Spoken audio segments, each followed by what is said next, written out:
माऊत एक लोड आण रे. ए सोम, hello hello. डॅडीला load घेऊन एक छोटावाला. हे काय आहे? अरे पिवळी पिशवी होती रे ते. इथं बसतो का इथे?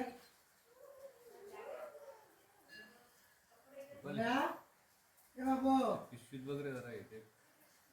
शुद्धोदकर तानम समरा, शुद्धोदकर तानम समरा, शुद्धोदकर तानम समरा, शुद्धोदकर तानम समरा, शुद्धोदकर तानम समरा, शुद्धोदकर तानम समरा. परत दही घालायचं. त्याच्यानंतर दधिग्रास तानम समरा, दधिग्रास हात लाव तिकडे. दधिग्रास तानम समरा, दधिग्रास तानम समरा, दधिग्रास तानम समरा.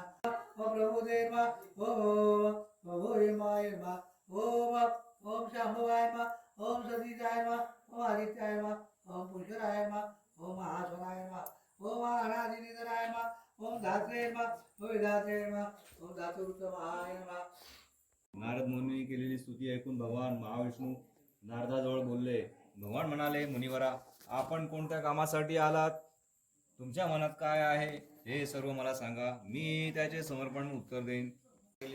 त्यावेळी भगवान सत्यनारायण व्रताने संतुष्ट झाले. नंतर चंद्रकेतूच्या स्वप्नात जाऊन त्यांनी सांगितले, हे नृपश्रेष्ठा, तुझे 2 वाणी बंदीशाळेत टाकले आहेस ते त्यांना परत दे. असे जर तू न करशील तर धन, पुत्र व राज्य यासह तुझा नाश करीन, असे राजास स्वप्नात सांगून सत्यनारायण भगवान अदृश्य झाले. नंतर प्रातःकाळी राजाने सभेमध्ये बसून स्वजनांसह सर्वांना ते स्वप्न सांगितले व जे 2 वाणी आपण बंदीशाळेत टाकले आहेत त्यांना लवकर मुक्त करा अशी दूतांना आज्ञा केली. दूतांनी राजाच्या आज्ञेप्रमाणे साधवानी व त्यांचा जावई या दोघांना बंधमुक्त करून राजाच्या समोर आणले व हात जोडून नम्रतेने म्हणाले, महाराज, आपण आज्ञेप्रमाणे बंदी, आता भीती नाही असे बोलून त्यांच्या बेड्या काढून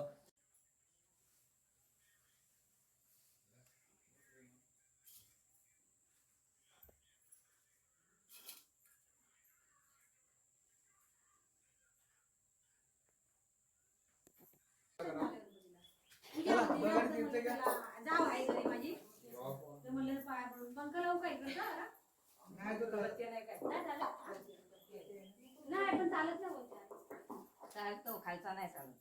हा चालू होतो. हा हे चालू. हे धरा.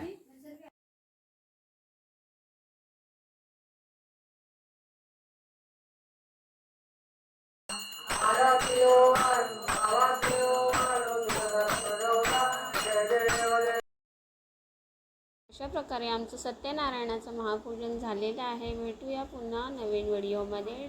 तोपर्यंत do like, share and subscribe to all my videos. Thank you. Take care. Bye bye. तूप देऊ का? तूप तूप तूप नाही का तुला? हे कुठे